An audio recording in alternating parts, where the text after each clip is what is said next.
मेरे सभी पूर्वजों को मेरा सादर। ओम श्री गणेश देवताय नमः। ओम श्री कुल देवताय नमः। ओम श्री गुरु देवताय नमः। ओम सर्वश्री इष्ट देवताय नमः। शिवशरण दोस्तों, मैं हूँ कड़प्पा। आपके सामने फिर से हाजिर हूँ। मेरे धर्म कर्म चैनल में आपका स्वागत है दोस्तों।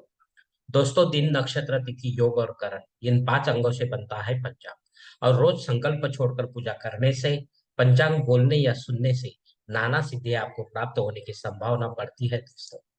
क्योंकि तिथि हमें वैभव देती है, वार हमारी आयु बढ़ाता है, नक्षत्र हमारे सभी पापों को नष्ट करता है, योग हमें जुदाई से बचाता है, और करण हमारी सारी मनोकामनाएं पूरी करता है दोस्तों। लेकिन इसके लिए हमें शास्त्र शुद्ध स्वधर्म का पालन करना चाहिए, अंतःकरण शुद्ध करना चाहिए। वास्तु दोष अगर है तो उसे हमें नष्ट करना चाहिए। हमारा भक्ति मार्ग शास्त्र विहित कर्मों से भरा होना चाहिए। आत्मा परमात्मा का मिलन हमारे जीवन का उद्देश्य होना चाहिए। इसके बाद ही हमें कोई सिद्धि प्राप्त की आशा करनी चाहिए दोस्तों। दोस्तों, अब आपको पंचांग का सुनाने जा रहा हूँ। इसका उपयोग आप किसी भी धार्मिक कर्मकांड में आराम से कर सकते हैं दोस्तों।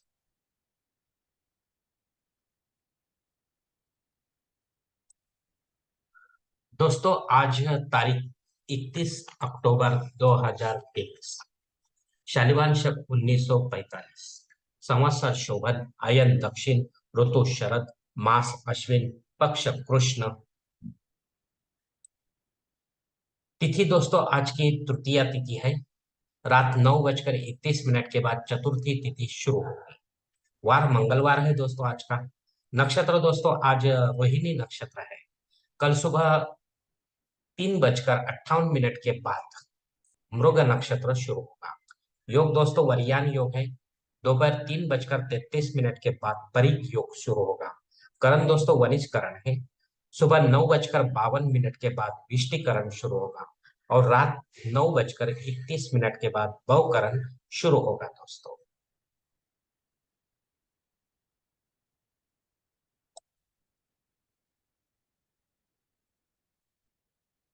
दोस्तों, प्रमुख ग्रहों की राशि स्थिति सुबह 5:30 कुछ इस तरह होगी।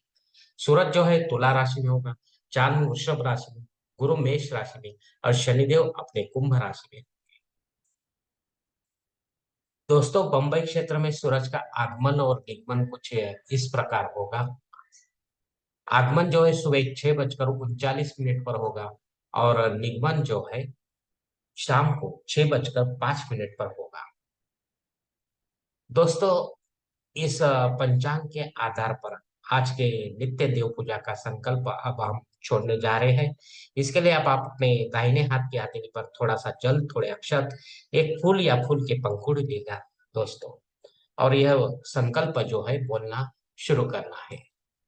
हर ओम शिव शिव शंभो रत्ने प्रवर्तमानसद्य प्रमणो द्वितीय परार्धे श्वेत वराह कल्पे वैवस्वत मनोत्तरे कलियुगे प्रथम पादे जम्बूद्वीपे भरतवर्षे भरतखंडे मेरो दक्षिण दिग्भागे महाराष्ट्र देशे व्यापार के चांद्रमाने शालिवान शक 1945 प्रभादे षष्ठी संवत्सरों में शोभन नाम संवत्सरे दक्षिण आयने शरद ऋतु अश्विन मासे कृष्ण पक्षे मंगलवार वासरे रोहिणी नक्षत्रे वरियान योगे वनिज करने तृतीया शुभ तिथि वीर गोत्र में उत्पन्न मैं कड़प मोहपात दुरित क्षय द्वारा श्री पार्वती पति परमेश्वर प्रीत्यर्थ विधि विधान से पंचोपचार नित्य देव पूजा करिष्ये एवं इष्टलिंग पूजा करिष्ये।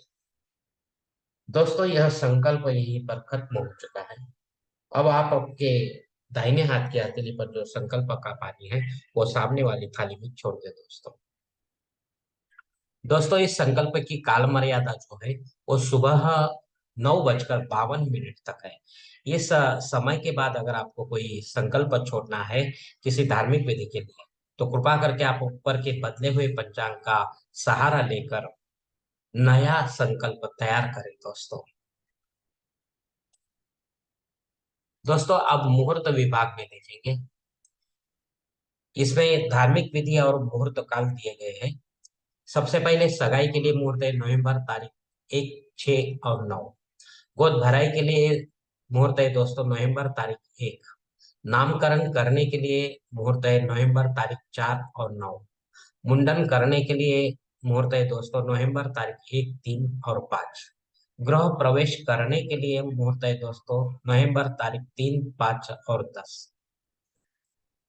अब मुहूर्त के दूसरे भाग में देखेंगे दोस्तों। जनेऊ संस्कार के लिए मुहूर्त है दोस्तों, माघ मास में है। इस अश्विन और कार्तिक दोनों मास में नहीं है दोस्तों। शादी ब्याह, वास्तु शांति, भूमि पूजन तथा पाया भरण के लिए अश्विन मास में कोई मुहूर्त नहीं है। सीधा जाकर कार्तिक मास में आपको मुहूर्त इनके लिए मिल जाएंगे दोस्तों। देवमूर्ति की प्राण प्रतिष्ठा अगर आपको करनी है तो भगवान विष्णु और देवी माताओं की आप कर सकते हैं पंडित के माध्यम से, घर पर या मंदिर में दोस्तों, देव काल के समय में। और प्राण प्रतिष्ठा के बाद आपको हर दिन उस मूर्ति पर भगवान विष्णु अगर है तो श्री पुरुष सूक्त का अभिषेक, और देवी माताओं पर आपको श्री सूक्त का अभिषेक लेना जरूरी है दोस्तों। अगर नहीं लेते तो वो खंडित मूर्ति मानी जाती है दोस्तों। ऐसी मूर्ति हमें आशीर्वाद देने की योग्य नहीं रह जाती दोस्तों। इसके लिए मुहूर्त है दोस्तों नवंबर तारीख 3, 5 और 10।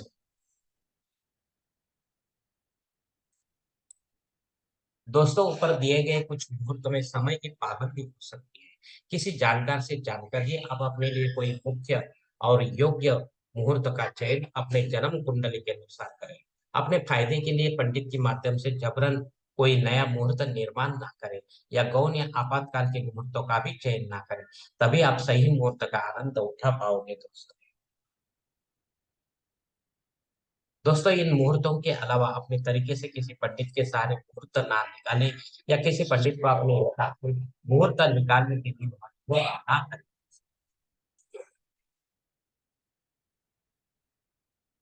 दोस्तों अब पंचांग में दी गई कुछ अन्य महत्वपूर्ण जानकारियों को हम देखेंगे। पंचांग शुद्धि दोस्तों सुबह 10 बजे तक अच्छा दिन है, उसके बाद नहीं है दोस्तों, क्योंकि भद्रा शुरू हो रहा है। दिन विशेष दोस्तों 9:52 के बाद भद्रा है। अग्नि धरती पर हाजिर नहीं है दोस्तों, इसके लिए आपको नया कोई होम यज्ञ या कर्मकांड नहीं करना कर सकते हैं। आप जो रेगुलर है वही आप कर सकते हैं दोस्तों। राहु काल दोस्तों दोपहर 3 बजे से लेकर 4:30 बजे तक है। इस काल में भी अगर आपका कोई काम, महत्वपूर्ण काम जो है वो राहु के प्रभाव की वजह से नहीं बनता है, बिगड़ जाता है, तो कृपा करके आप उसे और कोई समय में पूरा करने की कोशिश करो दोस्तों। हो सकता है आपको उसमें यश प्राप्त हो दोस्तों। दोस्तों संकल्प के साथ की गई पूजा जो होती है वो 100% और जल्द फलदायी होती है, संबंधित देवताओं तक पहुंच जाती है, और वही देवता हमें अपने कर्म कर्म का फल देते हैं दोस्तों। क्योंकि हम ही होते हैं ऐसे धार्मिक कर्म कांडों के कर्ता धर्ता, हम ही होते हैं हमारे जीवन को बनाने और बिगाड़ने वाले। अगर आप मेरे विचारों से सहमत है तो कृपा करके मेरा धर्म कर्म चैनल सब्सक्राइब करो, लाइक करो, आपकी फैमिली और दोस्त परिवार के साथ शेयर करो, और कमेंट्स बॉक्स में आप अपना कमेंट जरूर दें दोस्तों। दोस्तों मेरा अगला वीडियो अब तक पहुंचने के लिए बेल बटन को अवश्य दबाएं। धन्यवाद दोस्तों, हमारी अगली मुलाकात होने तक आप खुश रहे, आनंदी रहे और प्रसन्न रहे। हरिओम। शिव शंभो महादेव।